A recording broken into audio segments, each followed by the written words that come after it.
القرآن يوحدنا لطريق الخير يوجهنا الله تعالى أنزله ورسول الله نحمدہ ونصلی علی رسولہ الکریم اما بعد فاعوذ باللہ من الشیطان الرجیم بسم اللہ الرحمن الرحیم اولما اصابتکم مصیبہ، اور جب کہ تم پر آئی ہے ایک مصیبت، قد اصبتم مثلہا، اور تم اس سے دگنی مصیبت اس سے پہلے ان کو پہنچا چکے ہو، یعنی تمہارے تو احد میں صرف 70 ساتھی شہید ہوئے ہیں، بدر میں 70 مشرک مارے گئے تھے، جہنم واصل ہوئے تھے، اور 70 قید ہوئے تھے۔ تو فرمایا اب لما اصابتکم مصیبہ، جب کہ تمہیں کوئی مصیبت پہنچی ہے، قد اصبتم مثلہا، تم تو اس سے دگنی مصیبت ان کو پہنچا چکے ہو۔ قلتم ان ھذا، اب تم میں سے کچھ ساتھی کہہ رہے یہ کیسے ہو گیا؟ کیا مسلمان حق پر نہیں ہیں؟ کیا نبی صلی اللہ علیہ وسلم حق پر نہیں ہیں؟ انہیں شک اس کیوں ہو گئی؟ یہ کیسے ہو گیا؟ قل ھو من عند انفسکم، اے نبی ان سے کہیے جو کچھ ہوا ہے یہ تمہاری اپنی وجہ سے ہوا ہے، تمہارے اپنے ساتھیوں نے اپنے امیر کی بات نہیں مانی، ڈسپلن کو توڑا، نظم کی خلاف ورزی کی، جس کی وجہ سے یہ فتح شکست میں بدلی ہے۔ ان اللہ علی کل شیء قدیر، بے شک اللہ تعالیٰ ہر چیز پہ قدرت رکھتا ہے۔ وما اصابکم یوم التقى الجمعان، اور جو بھی تم پر آیا اس روز جس روز کے دو جماعتیں ٹکرائیں، فباذن اللہ، تو وہ ہوا ہے اللہ کے اذن سے، ولیعلم المؤمنین، اور اس لیے تاکہ اللہ تعالیٰ ظاہر کر دے مومنوں کو۔ برے حالات میں ہی پتہ چلتا ہے کہ پکا مومن کون ہے اور کون منافق ہے، تاکہ اللہ ظاہر کر دے مومنوں کو، ولیعلم الذین نافقوا، اور تاکہ اللہ تبارک و تعالیٰ ظاہر کر دے ان کو کہ جو منافق ہوئے۔ وقیل لہم، اور منافقین سے کہا گیا تھا، تعالوا، ارے آؤ، قاتلوا فی سبیل اللہ، اللہ کی راہ میں جنگ کرو، اب ادفعوا، یا کم از کم دفاع ہی کرو، کم از کم مدینے کے دفاع کے لیے آ جاؤ۔ قالو، تو منافقین نے جواب دیا تھا، لو نعلم قتالا لاتبعناکم، اگر ہم سمجھتے کہ یہ واقعی جنگ ہے ہم ضرور تمہاری پیروی کرتے، یہ جنگ تھوڑی ہے، یہ تو خودکشی ہے، کہاں وہ 3000 اور کہاں تمہاری تعداد 1000، کہاں ان کے پاس اتنا وسیع مقدار میں اسلحہ اور سواریاں، اور تمہارے پاس ان کے مقابلے میں کچھ بھی نہیں ہے، تو یہ تو اپنے آپ کو موت کے منہ میں ڈالنا ہے۔ تو منافقین نے جواب دیا کہ اگر ہم سمجھتے کہ کوئی لڑائی واقعی ہے اور کوئی نسبت تناسب ہے تعداد کا اور ہتھیاروں کا، ہم ضرور تمہارا ساتھ دیتے۔ تو انہوں نے کہا لو نعلم قتالا لاتبعناکم، اگر ہم سمجھتے واقعی کوئی جنگ ہے ہم ضرور تمہاری پیروی کرتے۔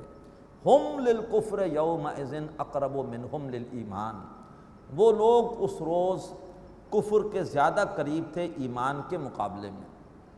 یہ بہت اہم حصہ ہے۔ ایک ہوتا ہے شعوری منافق جو دھوکہ دینے کے لیے اسلام قبول کرے، اس کے دل میں ایمان سرے سے ہوتا ہی نہیں، لیکن یہ وہ لوگ تھے منافق جو شروع میں بالکل خلوص کے ساتھ مسلمان ہوئے تھے، ان کے دلوں میں ایمان تھا، لیکن جب تقاضے آئے دین کے، اللہ کی راہ میں نکلو، مال بھی دو اور اللہ کی راہ میں جان دینے کو بھی تیار ہو، ان تقاضوں کی وجہ سے پیچھے ہٹے ہیں، اور اس کے بعد پھر یہ غیر شعوری منافق بن گئے۔ تو ان کے دلوں میں قرآن کہہ رہا ہے کہ ایمان تھا، لیکن جس روز احد کا معرکہ ہوا ہے اس روز یہ ایمان کے مقابلے میں کفر کے زیادہ قریب تھے۔ ہم سب یہ محسوس کرتے ہیں کہ ہمارے اندر ایک ایمان اور کفر کی کشمکش چلتی رہتی ہے، کبھی ایمان زیادہ ہوتا ہے، نیکیوں کی طرف بہت رغبت ہوتی ہے، جیسے رمضان ہے اور ہم مسجدوں کو خوب آباد کرتے ہیں، اور پھر رفتہ رفتہ ایمان کم ہو جاتا ہے اور ہم مسجد کے قریب بھی نہیں آتے۔ غیر رمضان میں مسجدیں اکثر و بیشتر آپ دیکھتے ہیں کہ پھر دوبارہ ویران ہو جاتی ہیں۔ غالب نے بڑے خوبصورت انداز سے اس چیز کو واضح کیا کہ ایمان مجھے روکے ہے، ایمان مجھے کھینچے ہے جو روکے ہے مجھے کفر، کعبہ میرے پیچھے ہے کلیسا میرے آگے۔ تو یہ کشمکش ہے ایمان اور کفر کی جو اندر رہتی ہے انسان کے۔ فرمایا کہ اس روز یہ منافقین یہ کفر کے زیادہ قریب تھے ایمان کے مقابلے میں۔ یقولون بافواہہم، اپنے زبانوں سے ایسی باتیں کہہ رہے تھے، ما لیس فی قلوبہم، جو کہ ان کے دلوں میں نہیں تھی۔ واللہ عالم بما یکتمون، اور اللہ تعالیٰ خوب جانتا ہے جو کچھ کے چھپا رہے تھے۔ الذین قالوا لاخوانہم، یہ وہ لوگ ہیں کہ جنہوں نے اپنے بھائیوں سے کہا، وقعدوا، اور خود گھروں میں بیٹھ رہے، لو اطاعونا، ارے اگر تم ہماری بات مان لیتے، ما قتلوا، تو اس طرح سے قتل نہ کیے جاتے۔ دیکھو ہم 300 کس طرح بچ کے آ گئے، ہم تو محفوظ رہے، تم نے ہمارا ساتھ نہیں دیا، تم چلے گئے میدان میں لڑنے کے لیے اور دیکھو مارے گئے۔ تو کہا کہ اگر وہ جو لوگ شہید ہوئے ہیں اگر ہماری بات مان لیتے، اس طرح سے وہ مارے نہ جاتے۔ اللہ تعالیٰ نے ان منافقین کو بڑا پیارا جواب دیا، فرمایا قل، اے نبی ان سے کہیے، فادرؤوا عن انفسکم الموت، اپنے اوپر سے موت کو ٹال کے دکھاؤ۔ کیا تم گھر پہ بیٹھ کے ہمیشہ زندہ رہو گے؟ کیا گھر بیٹھ کے تم موت سے بچ گئے؟ موت تو پھر بھی آنی ہے، بہتر ہے کہ اللہ کی راہ میں آئے، اللہ کے رستے کی جو موت آئے مسیحا، اکثیر یہی ایک دوا میرے لیے ہے۔ بڑا پیارا شعر ہے مولانا جوہر کا، اللہ تعالی ہم سب کو شہادت کی موت عطا فرمائے، ورنہ موت تو ویسے آنی ہے۔ فرمایا قل فادرؤوا عن انفسکم الموت، اے نبی ان سے کہیے کہ اپنے اوپر سے موت کو ہٹا کے دکھاؤ، ان کنتم صادقین، اگر تم واقعی سچے ہو۔ اب پھر شہداء کے لیے بڑی پیاری آیتیں آ رہی ہیں، وَلَا تَحْسَبَنَّ الَّذِينَ قُتِلُوا فِي سَبِيلِ اللَّهِ أَمْوَاتًا، اور ہرگز نہ سمجھنا ان لوگوں کو جو اللہ کی راہ میں قتل کر دیے جائیں کہ وہ مردہ ہیں، بل احیاء، بلکہ زندہ ہیں، عند ربہم یرزقون، اپنے رب کے پاس رزق پا رہے۔ بخاری شریف کی حدیث ہے کہ جیسے ہی ایک بندہ شہید ہوتا ہے اللہ تعالیٰ اسے فوراً جنت میں داخل کر دیتا ہے، اور جنت میں اللہ تعالیٰ اسے سبز پرندوں کے سے جسم عطا کرتا ہے۔ وہ پرندے جنت میں اڑتے رہتے ہیں، جنت کے میوے کھاتے رہتے ہیں، اور قندیل کی طرح ان کے گھر ہوتے وہاں پر آ کر بیٹھتے ہیں۔ اللہ پوچھتا ہے کوئی اور خواہش ہے؟ وہ کہتے ہیں نہیں۔ اللہ پوچھتا ہے کوئی اور خواہش ہے؟ وہ کہتے ہیں نہیں۔ اللہ پوچھتا ہے کوئی اور خواہش ہے؟ وہ کہتے ہیں نہیں۔ اب وہ سمجھ لیتے ہیں جب تک کوئی خواہش نہیں بتائی اللہ تعالیٰ پوچھتا ہی رہے گا، تو پھر وہ کہتے ہیں ہاں اللہ ایک خواہش ہے۔ اللہ پوچھتا ہے وہ کیا خواہش ہے؟ وہ کہتے ہیں کہ اللہ ایک بار پھر دنیا میں بھیج دے تاکہ پھر تیری راہ میں گردن کٹوائیں۔ تو اللہ تعالیٰ کہتا ہے کہ نہیں، یہ خواہش پوری نہیں ہو سکتی، میں دنیا میں ہر ایک کو صرف ایک ہی دفعہ بھیجتا ہوں۔ تو فرمایا وہ اپنے رب کے پاس رزق پا رہے ہیں، فرحین بما آتاہم اللہ من فضلہ، جو بھی اللہ نے انہیں اپنے فضل میں سے دیا ہے اس پر خوش ہیں، وَيَسْتَبْشِرُونَ بِالَّذِينَ لَمْ يَلْحَقُوا بِهِم مِّن خَلْفِهِمْ، اور وہ بشارتیں لیتے ہیں اپنے ان ساتھیوں کے بارے میں کہ جو ابھی ان کے بعد آ کر ان سے نہیں ملے۔ اللہ تعالیٰ انہیں بتا دیتا ہے کہ کچھ ہی عرصے بعد تمہارا فلاں ساتھی بھی شہید ہوگا، وہ بھی تمہارے ساتھ جنت میں آ جائے گا۔ تو وہ اپنے ان ساتھیوں کے بارے میں بشارتیں لیتے ہیں جو ابھی ان سے نہیں ملے، اللہ خوف علیہم ولا ہم یحزنون، کہ عنقریب ان پر بھی وہ کیفیت آنے والی ہے کہ انہیں بھی نہ کوئی خوف ہوگا اور وہ بھی غمگین نہیں ہوں گے۔ یستبشرون بنعمت من اللہ وفضل، وہ اللہ تبارک و تعالیٰ کے نعمت اور اس کے فضل کی بشارتیں لے رہے ہیں۔ وَأَنَّ اللَّهَ لَا يُضِيعُ أَجْرَ الْمُؤْمِنِينَ، اور اللہ تبارک و تعالیٰ مومنوں کا اجر ضائع کرنے والا نہیں ہے۔ اب اس کے بعد جب اللہ کے رسول صلی اللہ علیہ وآلہ وسلم واپس آئے احد سے، تو اس وقت صحابہ اکرام زخموں سے چور تھے، اور 70 ساتھیوں کی شہادت کی وجہ سے ایک دل پر اثر بھی تھا۔ لیکن ایسے میں اللہ کے رسول کو ایک خیال آیا کہ مشرکین سے جنگی اعتبار سے ایک بہت بڑی غلطی ہوئی ہے، اور انہیں اپنی غلطی کا احساس ہوگا۔ ان کے لیے تو جنگی اعتبار سے بہتر یہ تھا کہ وہ مدینے پر حملہ کرتے اور بالکل ہی مسلمانوں کا صفایا کرتے، لیکن وہ میدان احد سے چلے گئے، تو لہٰذا آپ نے کہا کہ وہ دوبارہ پلٹ کر آئیں گے، تو آپ نے اپنے ساتھیوں سے کہا کہ ہمیں ان کا پیچھا کرنا چاہیے۔ تو حالانکہ ساتھی زخموں سے چور تھے، انتہائی تھکے ہوئے تھے، اور غم بھی تھا شکست کا، لیکن اس کے باوجود ساتھیوں نے آپ کا ساتھ دیا، اور تقریباً 8 میل تک وہ گئے ہیں پیچھا کرنے کے لیے قریش کے لشکر کا، اور قریش کے لشکر کا ارادہ تھا واپس آنے کا، لیکن جب اس کو اطلاع ملی کہ مسلمان ہمارے تعاقب میں آ رہے ہیں تو پھر وہ تیزی کے ساتھ وہ وہاں سے بھاگے ہیں۔ اللہ تبارک و تعالیٰ اللہ کے رسول کی پکار پر جنہوں نے لبیک کہا، قریش کے لشکروں کے تعاقب کے لیے ان کی تحسین فرما رہا ہے۔ فرمایا الذین استجابوا للہ والرسول، وہ کہ جنہوں نے اللہ اور اس کے رسول کی پکار پہ لبیک کہا، من بعد ما اصابہم القرح، اس کے بعد کہ انہیں ایک بہت بڑا زخم لگ چکا تھا، للذین احسنوا منہم، تو جو لوگ بھی ان میں سے نیکوکار ہوئے، واتقوا اور پرہیزگار ہوئے، اجر عظیم، ان کے لیے شاندار بدلہ ہے۔ الذین قال لهم الناس، یہ وہ لوگ ہیں کہ جن سے لوگوں نے کہا۔ ابو سفیان جو کہ اس وقت قیادت کر رہے تھے مشرکین کے لشکر کی، بعد میں مسلمان ہوئے ہیں، وہ ایک تجارتی قافلہ مدینے کی طرف آ رہا تھا۔ ابو سفیان نے قافلے سے کہا، کہ قافلے کے سردار سے، کہ جا کر مسلمانوں سے کہنا کہ مشرکین تمہارے دشمن زیادہ اب بڑی تعداد اور کچھ تازہ دم دستوں کے ساتھ پھر مدینے کی طرف حملہ کرنے آ رہے ہیں، تاکہ اس سے مسلمانوں کے حوصلے پست ہوں۔ تو اس قافلے کے تاجر نے آ کر مسلمانوں کو کہا کہ جو ہے وہ تمہارے دشمن تو پھر بڑی تعداد میں پھر حملہ آور ہو رہے ہیں۔ تو فرمایا الذین قال لهم الناس، ان صحابہ اکرام سے لوگوں نے کہا، ان الناس قد جمعوا لکم، کہ بے شک لوگ تمہارے خلاف جمع ہو گئے ہیں، بڑی تعداد میں آ کر تم پر پھر حملہ کرنے والے ہیں، فخشوہم، بس تم ان سے ڈرو، فزادہم ایمانا، اس کیفیت نے ان کے ایمان میں اور اضافہ کر دیا۔ تم دیے باد مخالف سے نہ گھبرا اے عقاب، یہ تو چلتی ہے تجھے اونچا اڑانے کے لیے، اس کیفیت نے اور ان کے ایمان میں اضافہ کر دیا۔ وقالو، اور وہ پکار اٹھے، حسبنا اللہ ونعم الوکیل، ہمارے لیے اللہ کافی ہے اور وہ بہترین کارساز ہے۔ ہم نہیں ڈرتے دشمنوں سے اور ان کی بڑی تعداد سے، ہمارے لیے اللہ ہی کافی ہے اور وہ بہترین کارساز ہے۔ فانقلبوا بنعمت من اللہ وفضل، تو پھر وہ لوٹے اللہ تعالیٰ کا فضل لے کر اور اس کی نعمت لے کر۔ لم یمسسہم سوء، انہیں کوئی تکلیف تک نہیں پہنچی۔ واتبعوا رضوان اللہ، اس لیے کہ انہوں نے اللہ کی رضا کی پیروی کی۔ واللہ ذو فضل عظیم، اور اللہ تعالیٰ بڑے فضل والا ہے۔ انما ذالکم الشیطان یخوف اولیاءہ، بے شک یہ شیطان ہے جو تمہیں اپنے دوستوں کے ذریعے سے ڈراتا ہے۔ فلا تخافوہم، بس ان سے مت ڈرو، وخافون، اور مجھ سے ڈرو، ان کنتم مومنین، اگر تم واقعی مومن ہو۔ ولا یحزنک الذین یسارعون فی الکفر، اور اے نبی صلی اللہ علیہ وسلم وہ لوگ جو بہت زیادہ تیزی دکھا رہے ہیں کفر میں، ان کا یہ تیزی دکھانا اور یہ بھاگ دوڑ یہ آپ کو غمگین نہ کرے۔ انہم لن یضروا اللہ شیئا، بے شک وہ اللہ تبارک و تعالیٰ کا کچھ بھی نہیں بگاڑ سکتے۔ یرید اللہ اللہ یجعل لہم حظا فی الآخرہ، اللہ تعالیٰ چاہتا ہے کہ ان کے لیے آخرت میں کوئی حصہ نہ ہو، وہ خوب سے خوب گناہ کریں، انہیں خوب ڈھیل دی جا رہی ہے، خوب سے خوب اسلام کے خلاف وہ سازشیں کریں، تاکہ آخرت میں ان کا نام اعمال بالکل سیاہ ہو، اس میں کوئی نیکی نہ ہو۔ وَلَهُمْ عَذَابٌ عَظِيمٌ، اور ان کے لیے بڑا عذاب ہے۔ ان الذین اشتروا الکفر بالایمان، اور بے شک وہ لوگ کہ جنہوں نے پسند کر لیا کفر کو ایمان کے مقابلے میں۔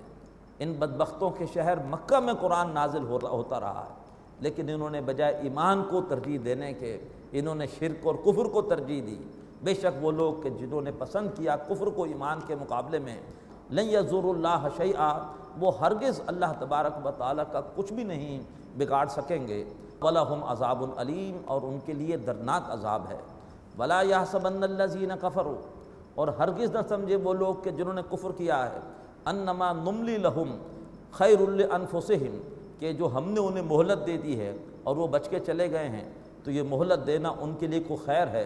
انما نملی لہم، بے شک ہم انہیں ڈھیل دے رہے ہیں، لیزدادوا اثما، تاکہ وہ اور بڑھ جائیں اپنے گناہوں میں۔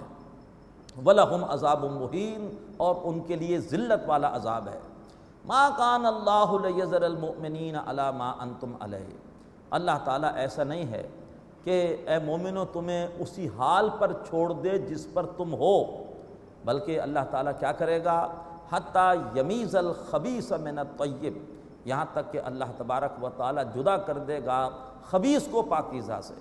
انہی آزمائشوں کے ذریعے سے کھرا اور کھوٹا علیحدہ ہو جائے گا۔ اس شخص کی صورت میں جو ایمان پر ڈٹا رہا وہ ثابت کرے گا کہ وہ طیب ہے، اور جو ان آزمائشوں میں اپنی منافقت ظاہر کرے گا، مایوسی کا اظہار کر کے دوسروں کے حوصلے پست کرے گا، ثابت کرے گا کہ وہ خبیث ہے۔ تو انہی آزمائشوں کے ذریعے سے اللہ تعالیٰ خبیث کو اور طیب کو جدا کرے گا۔ وَمَا كَانَ اللَّهُ لِيُطْلِعَكُمْ عَلَى الْغَيْبِ، اور اللہ تعالیٰ ایسا نہیں ہے کہ تمہیں غیب پر آگاہ کر دے۔ اللہ خود تو جانتا ہے کون طیب ہے کون خبیث ہے، لیکن یہ غیب کی باتیں ہیں، اللہ تعالیٰ تمہیں نہیں بتائے گا۔ آزمائشوں کے ذریعے سے تمہارے سامنے آ جائے گا کہ کون مخلص ساتھی ہے اور کون جو ہے وہ مشکل وقت میں پیٹھ دکھانے والا ہے۔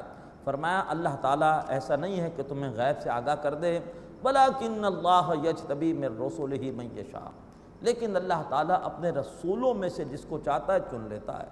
ہاں رسولوں کو اللہ تعالیٰ کچھ غیب کی خبریں بتاتا ہے، کچھ، کل غیب صرف اللہ کے علم ہے، اللہ کے برابر کسی کا علم نہیں ہے، لیکن اللہ تعالیٰ انبیاء کو غیب میں سے کچھ خبریں دے دیتا ہے۔ فآمنوا باللہ ورسولہ، پس ایمان لاؤ اللہ پر اور اس کے رسولوں پر، وَإِن تُؤْمِنُوا وَتَتَّقُوا، اور اگر تم ایمان لائے اور تم نے تقوی کی روش اختیار کی، فَلَكُمْ أَجْرٌ عَظِيمٌ، تو تمہارے لیے شاندار بدلہ ہے۔ وَلَا يَحْسَبَنَّ الَّذِينَ يَبْخَلُونَ بِمَا آتَاهُمُ اللَّهُ مِنْ فَضْلِهِ هُوَ خَيْرًا لَهُمْ، ہرگز نہ سمجھے وہ لوگ جو بخل کرتے ہیں اس میں جو اللہ نے ان کو اپنے فضل میں سے دیا ہے کہ یہ بخل کرنا ان کے لیے کوئی خیر ہے، بل هُوَ شَرٌ لَهُمْ، یہ بخل کرنا، یہ اللہ کی راہ میں پیسہ نہ خرچ کرنا، یہ ان کے لیے شر ہے۔ سَيُطَوَّقُونَ مَا بَخِلُوا بِهِ يَوْمَ الْقِيَامَةِ، عنقریب انہیں اس مال کا طوق پہنایا جائے گا جو انہوں نے سنبھال کر سیند کر بخل کر کے اپنے پاس روکے رکھا یوم القیامہ، قیامت کے دن۔ وَلِلَّهِ مِيرَاثُ السَّمَاوَاتِ وَالْأَرْضِ، اور آسمان اور زمین کی وراثت تو اللہ ہی کے لیے ہے، تم نے تو مر جانا ہے، اگر تم مال اللہ کی راہ میں نہیں دو گے تو تھوڑی اپنے ساتھ قبر میں لے جاؤ گے، اصل وارث تو اللہ تبارک و تعالیٰ ہے آسمانوں کا اور زمین کا۔ وَاللَّهُ بِمَا تَعْمَلُونَ خَبِيرٌ، اور جو کچھ تم کر رہے ہو اللہ تعالیٰ اس سے باخبر ہے۔ یہ وہ 6 رکوع مکمل ہوئے سورہ آل عمران کے کہ جن میں غزوہ احد کے حالات پر تبصرہ تھا۔ اب اس کے بعد آخری 2 رکوع میں ایمان اور عمل کے حوالے سے بہت اہم ہدایات آ رہی ہیں۔ فرمایا لَقَدْ سَمِعَ اللَّهُ قَوْلَ الَّذِينَ قَالُوا إِنَّ اللَّهَ فَقِيرٌ، اللہ نے بات سن لی ہے ان لوگوں کی جنہوں نے یہ کہا کہ بے شک اللہ فقیر ہے۔ یہ یہود کی گستاخی تھی، کہہ رہے قرآن مجید میں آیا ہے کہ اللہ تعالیٰ قرض مانگتا ہے، اس کا مطلب یہ ہے کہ اللہ تبارک و تعالیٰ معاذ اللہ فقیر ہے، وہ قرض مانگ رہا ہے۔ تو فرمایا کہ اللہ نے بات سن لی ہے ان لوگوں کی کہ جو یہ کہتے ہیں کہ اللہ تبارک و تعالیٰ فقیر ہے، وَنَحْنُ أَغْنِيَاءُ، اور ہم غنی ہیں، سَنَكْتُبُ مَا قَالُوا، ہم ان قریب لکھ لیں گے جو کچھ بھی انہوں نے یہ گستاخی کی ہے، جو کچھ کہا ہے۔ وَقَتْلَهُمُ الْأَنْبِيَاءَ بِغَيْرِ حق، اور اس سے پہلے یہ جو یہودی انبیاء کرام کو ناحق قتل کرتے رہے ہیں، شہید کرتے رہے ہیں، اس کو بھی ہم لکھ لیں گے۔ وَنَقُولُ ذُوقُوا عَذَابَ الْحَرِيقِ، اور ہم کہیں گے چکھو اب بھون دینے والے عذاب کا مزہ۔ ذَلِكَ بِمَا قَدَّمَتْ أَيْدِيكُمْ، اور یہ ہے نتیجہ اس کمائی کا جو تمہارے ہاتھوں نے آگے بھیجی۔ وَأَنَّ اللَّهَ لَيْسَ بِظَلَّامٍ لِّلْعَبِيدِ، اور بے شک اللہ تعالیٰ بندوں پر بالکل بھی ظلم کرنے والا نہیں ہے۔ الذین قالوا، یہ وہ لوگ ہیں جنہوں نے کہا ان اللہ عہد الینا، کہ بے شک اللہ نے ہم سے عہد لے رکھا ہے، اللہ نؤمن لرسول حتی یاتینا بقربان تاکلہ النار، کہ ہم ہرگز کسی رسول کی بات کو نہ مانیں جب تک کہ وہ ہمارے سامنے ایسی قربانی نہ پیش کرے کہ جس کو آگ آ کر کھا جائے۔ ماضی میں ایسا ہوتا تھا کہ کسی کی قربانی کی علامت یہ ہوتی تھی کہ قربانی وہ اپنی لا کر پیش رکھ دیتا تھا کسی کھلے میدان میں، چاہے وہ کوئی جانور ذبح کر کے رکھ دے، چاہے وہ کوئی پھل، چاہے وہ کوئی سبزیاں، جو بھی اللہ کی راہ میں دینا چاہے۔ آسمان سے آگ آتی تھی اور اگر قربانی کو جلا دیتی تھی اس بات کی علامت تھی قربانی قبول ہو گئی۔ حضرت حابیل کی قربانی اسی طرح قبول ہوئی تھی اور قابل کی قبول نہیں ہوئی تھی، تفصیل آ جائے گی آگے۔ تو انہوں نے کہا کہ ہم تو چاہتے ہیں، ہمیں تو یہ کہا گیا ہے کہ ہم اسی رسول کی بات مانیں کہ جو قربانی پیش کرے اور اس کی قربانی کو آسمان سے آ کر آگ کھا جائے۔ قل، اے نبی انہیں جواب دیجئے، قد جاءکم رسول من قبل بالبینات، تمہارے پاس آئے تھے رسول مجھ سے پہلے واضح تعلیمات کے ساتھ، وبالذی قلتم، اور اس معجزے کے ساتھ بھی جو کہ تم کہہ رہے ہو، ان کی قربانیوں کو اوپر آسمان سے آگ آ کر کھاتی تھی۔ فلم قتلتموہم، تو تم نے کیوں انہیں قتل کیا؟ ان کنتم صادقین، اگر تم اپنے دعوے میں سچے ہو۔ فإن کذبوک، پھر اے نبی اگر یہ آپ کو جھٹلا رہے ہیں، فقد کذب رسول من قبلک، تو آپ سے پہلے بھی رسولوں کو جھٹلایا گیا۔ جاءوا بالبینات، وہ رسول واضح تعلیمات اور معجزے لے کر آئے تھے، والزبر، اور وہ صحیفے لے کر آئے تھے، والکتاب المنیر، اور بڑی واضح اور روشن کتاب لے کر آئے تھے۔ بڑی عظیم آیت آ رہی ہے، کل نفس ذائقۃ الموت، ہر جان موت کا مزہ چکھنے والی ہے۔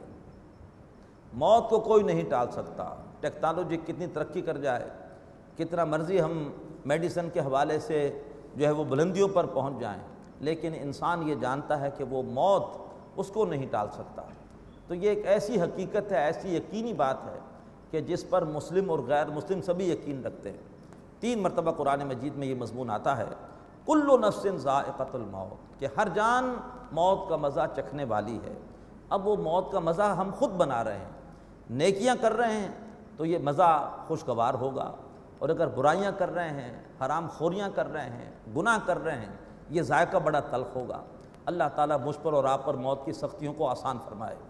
کل نفس ذائقۃ الموت وانما توفون اجورکم یوم القیامہ، اور تمہیں تمہارے بدلے دیے جائیں گے قیامت کے دن۔ دنیا دار العمل ہے، دار الامتحان ہے، دار الجزا نہیں ہے۔ تمہیں تمہارے اعمال کے بدلے دیے جائیں گے قیامت کے دن۔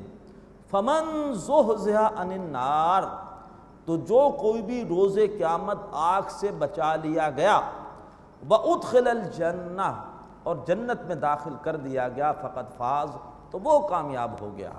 یہ ہے اصل کامیابی، اللہ مجھے اور آپ کو عطا فرمائے۔ دنیا کی کامیابیوں پر ہمیں اترانا نہیں چاہیے، یہ عارضی کامیابیاں ہیں، اور دنیا کی ناکامیوں پر مایوس نہیں ہونا چاہیے، یہ وقتی ناکامیاں ہیں۔ اصل ہمارے سامنے رہے کہ اصل کامیابی ہے ناکامی آخرت کی ہے۔ فمن زحزح عن النار، جو کوئی بھی جہنم کی آگ سے بچا لیا گیا، وادخل الجنہ، اور جنت میں داخل کر دیا گیا، فقط فاز، وہ کامیاب ہو گیا۔ وما الحیات الدنیا الا متاع الغرور، یہ دنیا کی زندگی نہیں ہے مگر یہ دھوکے کا سامان ہے۔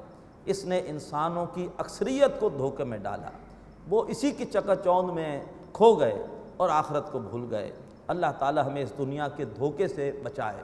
کیا ہے تو نے متاع غرور کا سودا، فریب سود و زیاں لا الہ الا اللہ، اور یہ فریب جلوہ ہے سر بسر، مجھے ڈر ہے اے دل بے خبر، کہیں جم نہ جائے تیری نظر انہی چند نقش و نگار پر۔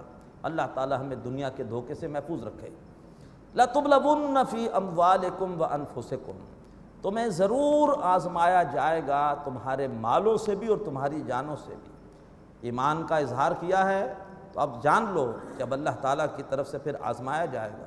دین کے تقاضے آئیں گے، دین کی تبلیغ کے لیے، دین کے غلبے کی جد و جہد کے لیے تمہیں مال بھی لگانا پڑے گا، اپنے اوقات بھی لگانے پڑیں گے، اپنی صلاحیتیں بھی لگانی پڑیں گی، اپنی جانیں بھی لگانی پڑیں گی۔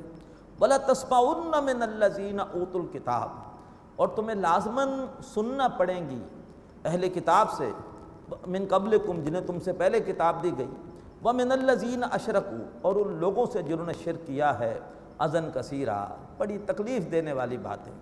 وہ گستاخیاں کرتے رہیں گے، اللہ کی شان میں بھی اللہ کو کہہ دیں گے اللہ فقیر ہے معاذ اللہ، رسول کی شان میں بھی گستاخیاں کرتے رہیں گے، آج بھی بدبخت کر رہے ہیں، قرآن مجید کی بے حرمتی بھی کرتے رہیں گے، آج بھی کر رہے ہیں۔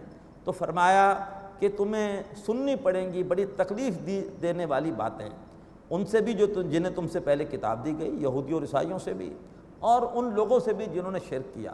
وَإِن تَصْبِرُوا وَتَتَّقُوا، لیکن اگر تم نے صبر کیا اور تم نے اگر تقوی کی روش اختیار کی، یہ نہ ہو کہ ان کی ضد میں ہم بھی کوئی غیر اخلاقی کام شروع کر دیں۔ انہوں نے بابری مسجد شہید کی تو ہم نے بھی ان کے مندر گرانے شروع کر دیے، اسلام اس کی اجازت نہیں دیتا۔ فرمایا کہ تم نے تقوی کی روش اختیار کرنی ہے اور تم نے صبر کرنا ہے۔ وَإِن تَصْبِرُوا وَتَتَّقُوا، اگر تم صبر کرو گے اور تقوی کی روش اختیار کرو گے، فَإِنَّ ذَلِكَ مِنْ عَزْمِ الْأُمُورِ، تو بے شک یہ بڑے ہمت کے کاموں میں سے ہے۔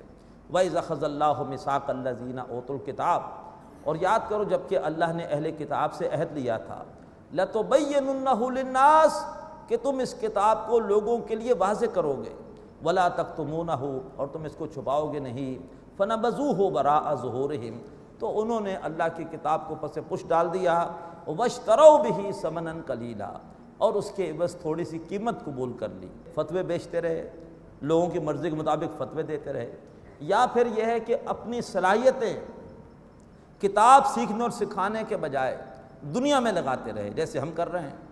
ہم دنیا کے لیے کئی سال لگاتے ہیں اور کتنے پیسے لگا دیتے ہیں۔ قرآن سیکھنے کے لیے ہم نے کتنا وقت لگایا اور کتنا سرمایہ لگایا، اپنے گریبان میں ہم جان کے دیکھیں۔ تو انہوں نے تھوڑی سی قیمت کے عوض اللہ تبارک و تعالیٰ کی کتاب کا سودا کیا، فَبِئْسَ مَا يَشْتَرُونَ، تو بہت ہی برا سودا ہے جو انہوں نے کیا۔